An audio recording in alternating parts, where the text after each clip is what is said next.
We're going no prep racing with the world famous Beer Money Mustang. But first, Harold Engine and Dyno is going to build a brand new engine for it. Hang on, we're going to reveal everything.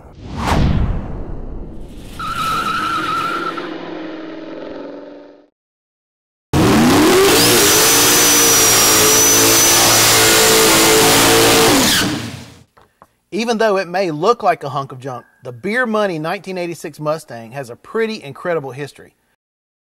The car was born just a few years ago when engine builder Harold Engine and Dyno, or HED for short, and car builder Customs by Biggin teamed up on the Horsepower Wars reality show to build the car for just 10 grand, and then they beat all comers on the drag strip to take it home.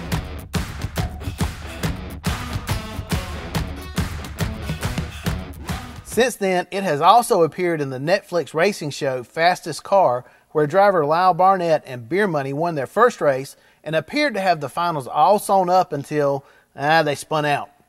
Anyhow, since then, Beer Money has had great success in the small tire racing circuit, easily handling cars that look like they cost 10 times the money. And recently, they've moved into the ultra-competitive no-prep scene, where they've won a handful of races against some pretty tough competition right out of the box. Unfortunately, after one too many high boost passes, the stock 5.3 LS block finally gave up and let go.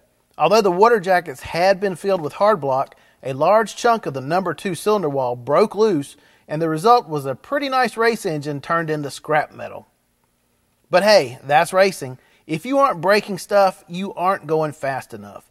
And the guys at HED looked at the blown engine as an opportunity to go back to the drawing board and find ways to be even more competitive on the racetrack.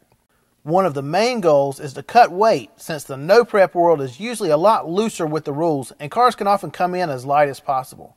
So instead of another iron 5.3 block, they'll be using a legit 6.2 liter LS3 aluminum block.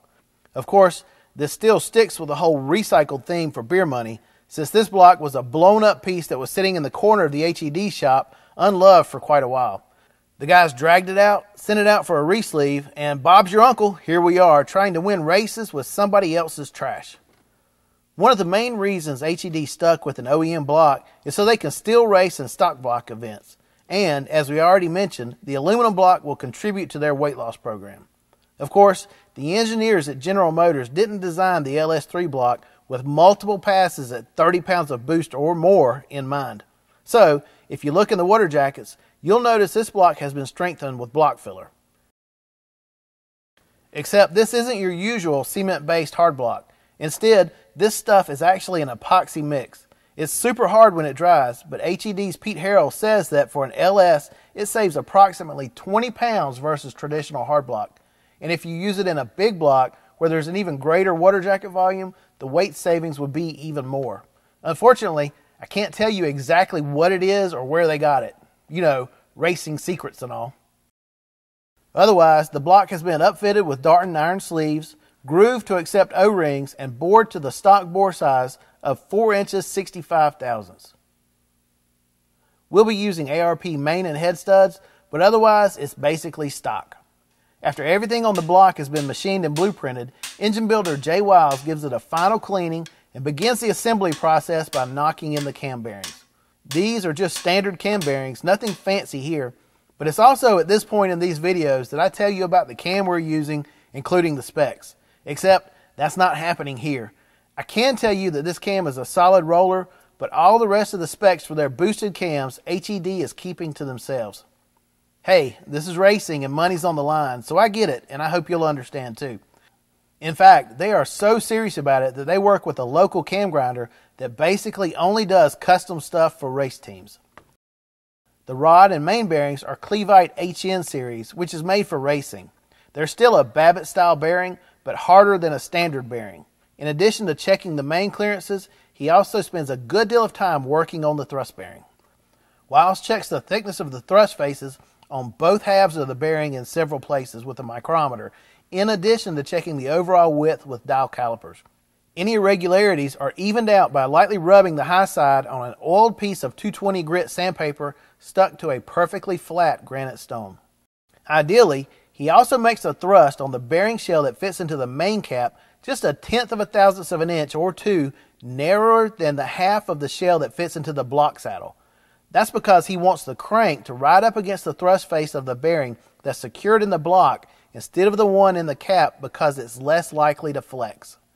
Anyhow, once all the clearances are up to spec, the bearings are installed in the block and main caps, ARP main studs are threaded into place, and the bearings are given a coat of assembly lube in preparation for the crank.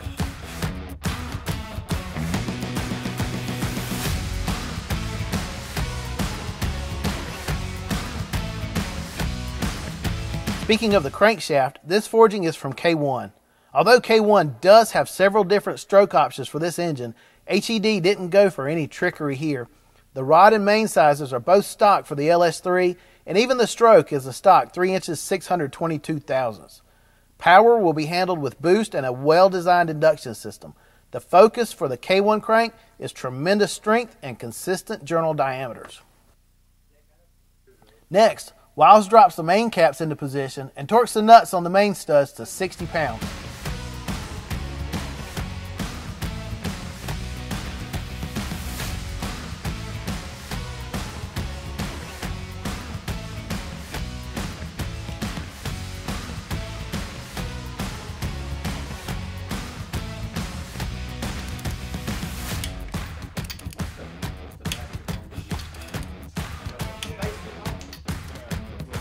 Once he confirms the crank thrust is still good, the side bolts are added and torqued to 20 pounds each.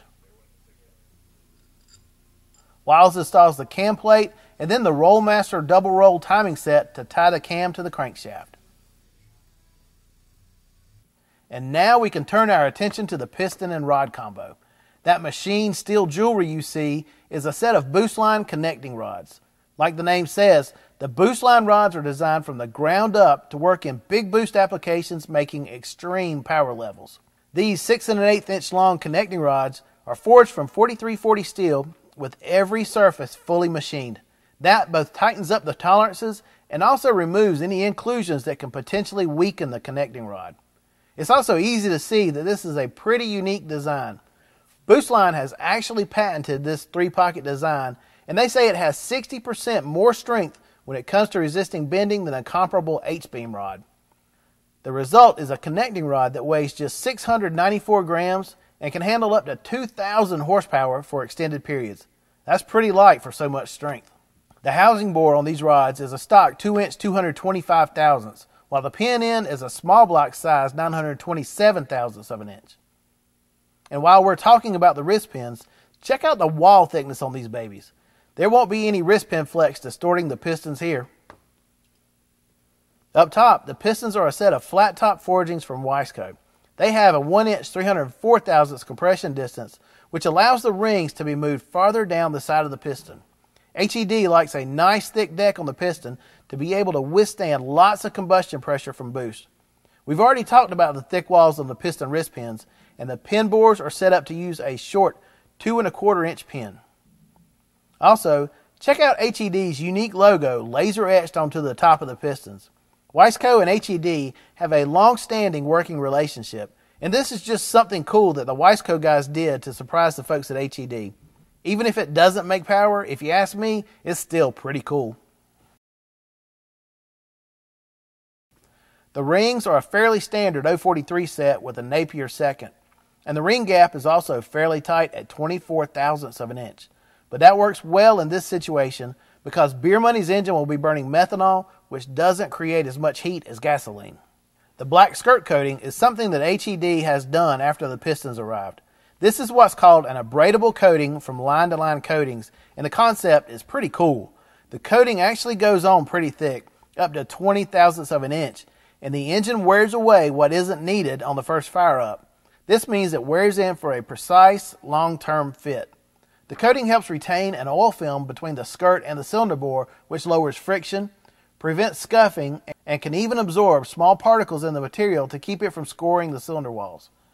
Harold says he most often uses it on rebuilds where the pistons are still good.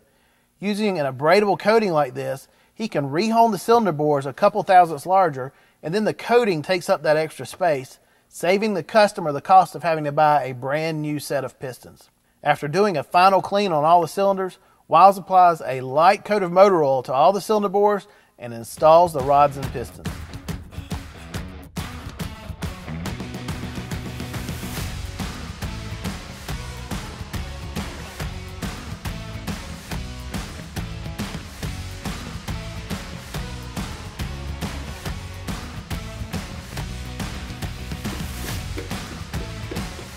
The connecting rod caps are secured with a set of ARP 2000 bolts.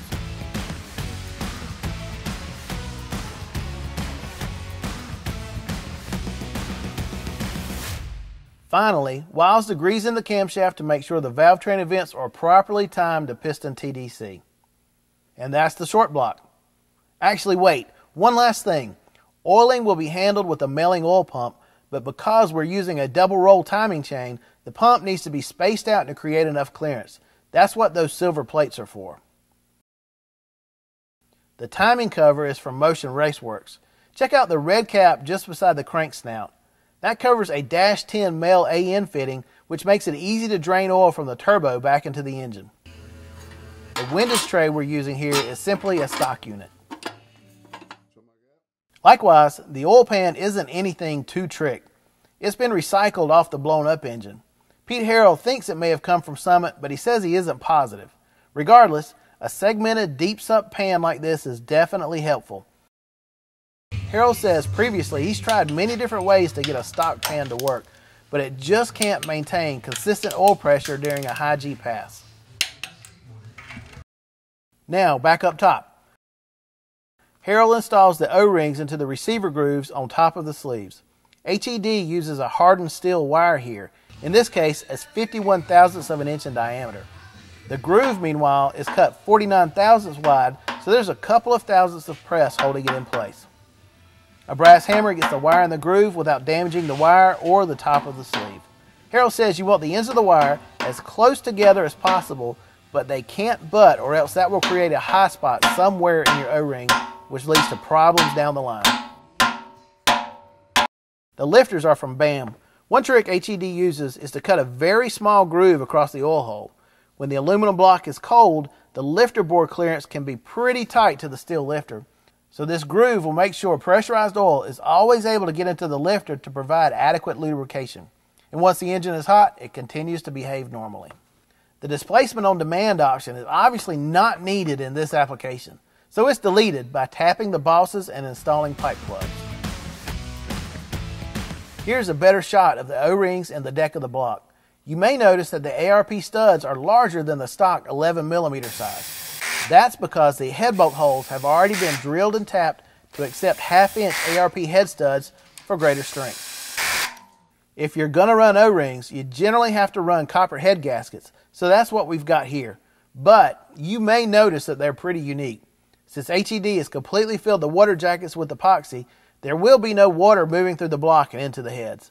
So the head gaskets include no holes for the coolant passages. The custom gasket, by the way, was made by Flat Out, and it's 40 thousandths of an inch thick. At this point, the block is basically ready for cylinder heads, but first Wiles preps the valley cover from Motion Raceworks. The billet aluminum valley cover uses factory-style gaskets for easy replacement, but it also utilizes O-rings to seal the oil ports for the displacement on demand, or some people call it active fuel management, whatever you want to call it, systems to block off. Wiles has already plugged the oil ports as you've already seen, so this technically isn't necessary, but it never hurts. Now let's get to the cylinder heads, which have a pretty interesting modification. These are Mast Motorsports ported LS3 cylinder heads with a 255cc intake runner. But before they're bolted up, Harrell welds all the coolant ports in a process called dry decking. HED will still run water through the cylinder heads to provide some cooling. Since the head gaskets are solid, they technically would seal the water ports. But in the event the heads lift from any combustion, water would stream out, and the next thing you know, you've got water getting on your tires while you're flying down the racetrack. Not exactly ideal. But by welding the decks of the cylinder heads solid, the water has no place to go, even if the heads lift. If the head studs stretch on the maximum lift, it's no big deal.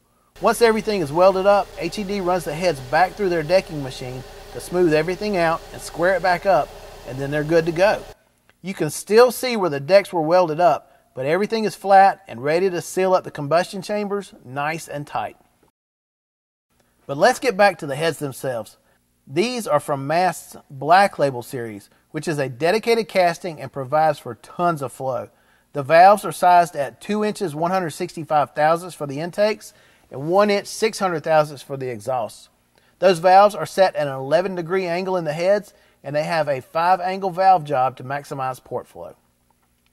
Thick 750 thousandths decks minimize warpage under boost, and the 69cc combustion chambers give this engine a compression ratio of 11:1. Also note that a reciprocal set of O-ring grooves have already been cut into the head. When the copper head gasket gets pressed up by the hardened O-ring in the block, it will seat into these grooves, completing the improved seal. Wiles gently lowers the Black Label cylinder heads over the studs, and now we can take a look at the top of the heads. Both the intake and exhaust valves are stainless and are held in place with a set of PSI valve springs with approximately 250 pounds of pressure on the seat and 700 open. The retainers are titanium to lighten up the overall Valvetrain mass. One cool feature of these cylinder heads is the lowered spring seats that don't interfere with the optimum port shape. This allows Mast to use valve stems which are 100 thousandths longer than stock. That means you get lots of lift even with beefy springs without worrying about getting in the coil bind. Wiles tightens the nuts on the 1/2-inch head studs to 110 foot-pounds and the smaller studs to 28. Yeah. Oh yeah.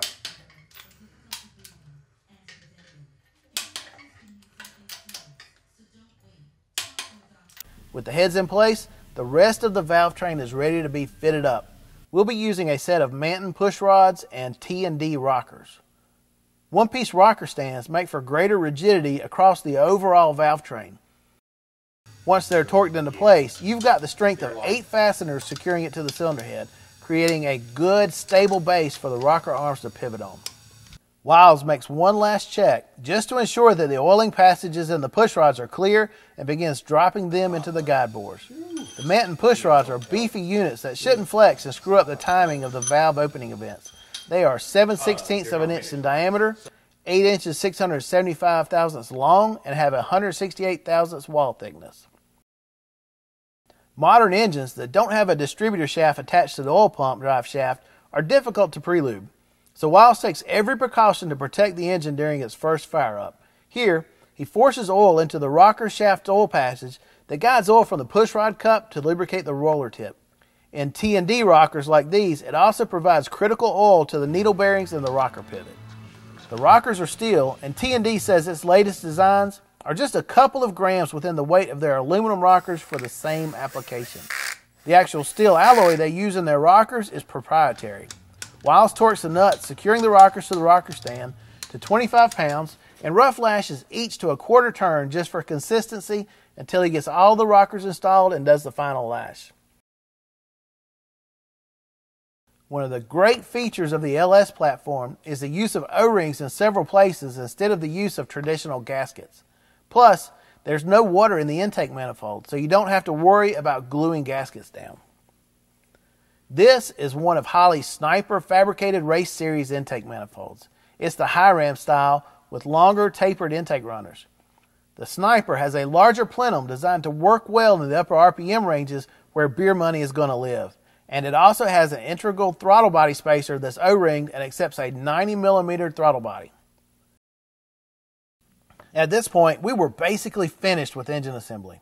The crew at HED and Customs by Biggin dropped the new bullet into beer money late one evening while I was spending some quality time with the family. So, boom, here it is, all plumbed up. It's still using the same precision turbo as before, sized at 88 and 84 millimeters.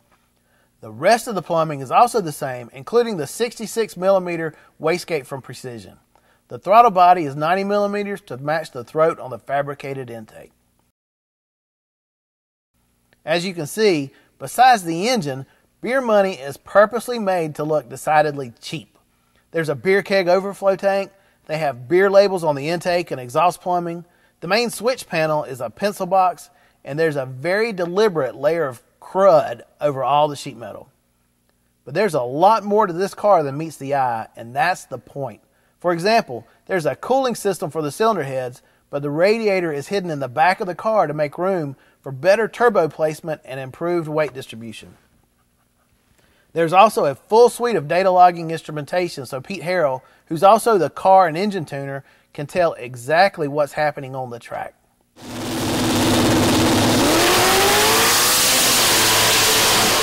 We missed the dyno session and initial test passes, but we were able to catch up to Harrell and driver Lyle Barnett at Darlington Dragway for the Carolina NT No Prep Superbowl. It turns out that the new aluminum block engine with the epoxy filler is 120 pounds lighter despite having more cubic inches than the old 5.3 LS. As a result, they also had to pull 150 pounds of lead out of the back of the car to keep it from wheeling. So, that's a good start. While at Darlington, we asked Harrell about the turbo setup and fueling and how the car performed on the dyno. The turbo is a Precision. It's an 88, 84. It's a kind of a mid-frame type 88. It's not a large frame deal. And it's on, motor's on alcohol, Holley fuel injection, billet atomizer injectors. Pretty standard stuff for, a mild LS. It's nothing crazy, On the chassis dyno last night, we saw about 22 pounds or something like that. And it showed about 1,000 or so. It would show a lot more if we just turned it more. This thing has a super loose converter in it for no prep, so it doesn't show much power. If we turned it another 1,000 RPM, it would probably show 1,200 or so. But on the dyno, we don't care about. We just make sure everything works on the dyno, and we go straight to the track pretty much. So this event, they were still shaking out the car and didn't exactly come loaded for bear.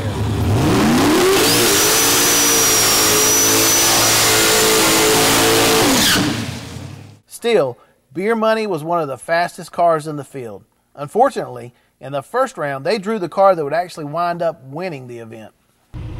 Previously, Beer Money had been in the low 4.9 seconds in the 8th mile in no prep racing, and the team definitely felt they could top it with this new engine.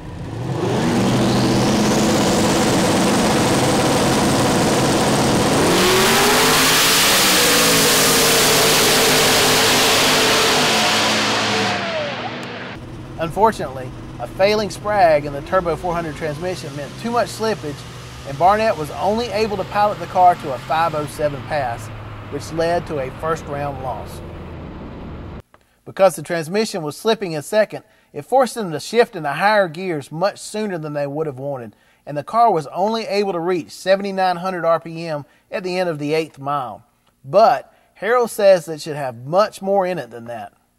The transmission is slipping real bad in first and second gear. In high, it seems to be holding on, but high is not enough to get the job done. Yeah, it turns about 79 or 8 right out the back. At some point, it'll be turning 85, maybe 9, as we start adding power out the back. But right now, that's where we're at. This is all new combination motor-wise, and because of the weight changes and the motors, the front of the car is 100 pounds lighter. Because of that, we had to take about 150 out of the back to make it kind of even out. And so it's a little bit of a trick, but we still win a 07 slipping transmission like crazy. So, a few more licks and it'll be fine. Get the transmission straightened out. And it'll be about what time? Now, after some real track time, we asked Harrell what his goal was for the new Beer Money. Well, I want to run 460s with this combination, right? And I think that's doable, but it's going to take a few trips to the track to get it to do that. A 460 in the 8th mile is going to win a lot of no prep races. We hope to check back in with both HED and Beer Money in the future to let you know how it's going. Hey, thanks for watching. If you haven't already, please hit that subscribe button, and we'll be back soon with more great engine builds.